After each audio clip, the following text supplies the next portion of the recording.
Massive arms, round delts, but a chest so flat you could use it as a drawing canvas. Time to change that. Today, I'm showing you the 5 best chest exercises, the ones that actually work. So your chest looks bulletproof, like it could stop bad excuses and leg day. And stick around till the end, because I'll reveal one important tweak most people don't even think about, but it could be the missing piece for serious growth. First, let's break down the chest so you know exactly what you're targeting. Its main functions: it moves your arms across your body, it lifts, and it pushes. Your pecs aren't just one big lump of muscle. No, you can roughly split them into 3 areas: the upper pecs, middle pecs, and lower pecs. Together, they give you that armor-plated look, the kind of chest that makes shirts feel one size too small. The truth is, all pressing moves hit your pecs, but the angle decides which part takes the beating. Therefore, if you actually want a chest that looks complete, you've gotta hit it from all 3 directions. And I'll show you the exercises you need for that. Everything else, just overkill. Now that you know the parts, if you're wondering about the perfect bench angle to grow your upper pecs, here's the thing, it's not just about the bench. Your genetics play a role too. You also need to take into account your sternum angle. If you've got a steep sternum, flat isn't actually flat. It's more like a decline. So you'll need to raise the bench. Somewhere between 30 to 45 degrees works best. But if your sternum is flat, you don't need to go that high. Otherwise, your shoulders take over and your chest just sits there watching. So, how do you find your sweet spot? Place your phone right between your pecs. Yes, that tiny rectangle thing is finally doing something productive. If your phone angles down, you've got a steep sternum. If it's more flat, you've got a flat sternum. Now you know exactly how high to go. Alright, enough theory. Time to hit the 5 exercises that actually work. This one's a classic, and for a good reason. It gives you a deep stretch because the dumbbells can move freely past your rib cage. You'll get a crazy pump and it's safe. If you ever panic mid-rep, just drop the dumbbells. Your chest survives, your phone might not.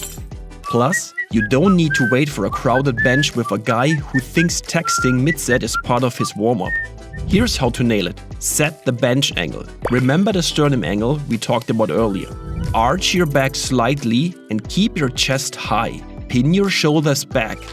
Lower the dumbbells until the inner plates touch your shoulders. Feel that stretch. Push back up, keeping your shoulders locked. Pause gently at the top, then repeat. Here's a pro tip. If you're on your last set and you think you're done, you're not. Add a few partials, short controlled reps at the end. That's where the magic happens. This one might surprise you. It's got a bad rap. People love to hate it because it's not the real bench press. It's not glamorous, but it gets the job done. You can push way closer to failure, safely. No worrying about getting pinned under the bar or yelling for a spotter who's wearing noise-canceling headphones. Here's how to nail it. Arch your back slightly. Grip about 1.5 shoulder width. Bring the bar down to your rib cage.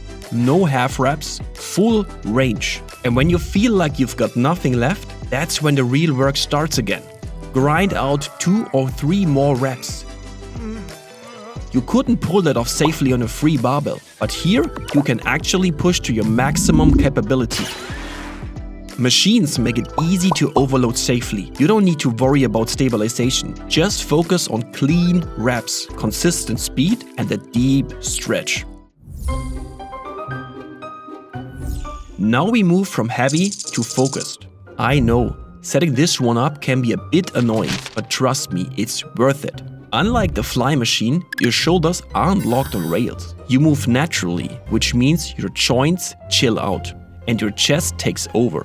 Think of it as the best of both worlds. Stable enough to load up, but flexible enough to give you that sweet stretch money can't buy.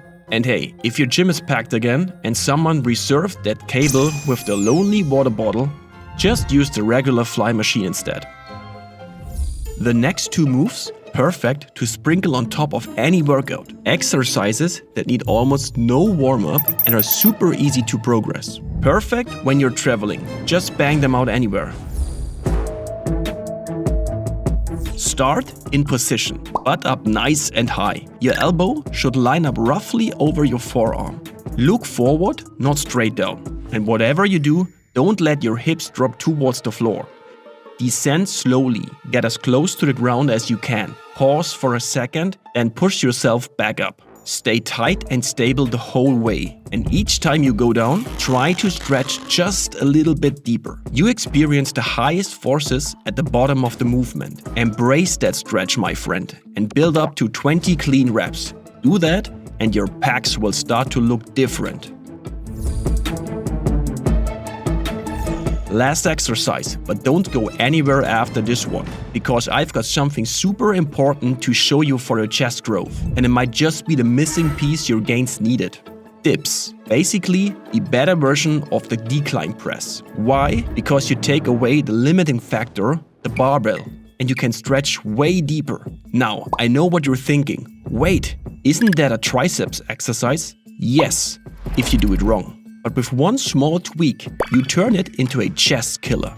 Here's how. Lean your torso slightly forward. Kick your legs out in front of you. Keep your hips up.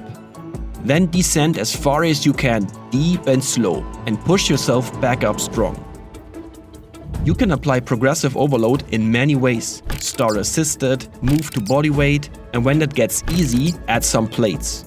Therefore, if you master dips, you'll unlock that deep lower chest line that even cable flies can't touch. Now we covered the exercises. You don't need 20 different angles or some 7-day chest split. Pick one compound and one isolation exercise and hit them for 3 sets of 8 to 10 reps, twice a week. That's it. Simple, effective. You can even alternate them to keep things fresh. For example, on day 1, do incline dumbbell press plus chest flies. And on day 2, you do the Smith machine press plus chest flies. If you're feeling spicy, finish those days with 2 sets of dips at the end, just to make sure your chest remembers who's in charge. Stick to these moves. Push with intent, recover, repeat. Before we finish, there's one more thing. Don't forget your triceps. They are your chest's biggest helper, like that one friend who always shows up when you move apartments. The two go hand in hand, a beautiful bro relationship, because bigger triceps mean a bigger chest. It's simple. Every time you lock out the bench press, that's not your chest finishing the job. That's your triceps taking over and sealing the deal. So make sure you train them too. Overhead extensions and pushdowns are perfect for the job. Alright, let's wrap this up. You've learned the functions, you've learned how to match your sternum angle, and you've got a full list of moves that actually deliver. Upper, middle, lower, all covered. Train smart, train consistently, and don't forget your triceps. Do that and your chest won't just look stronger, it'll feel unstoppable. See you in the next one. Hybrid Dude, out.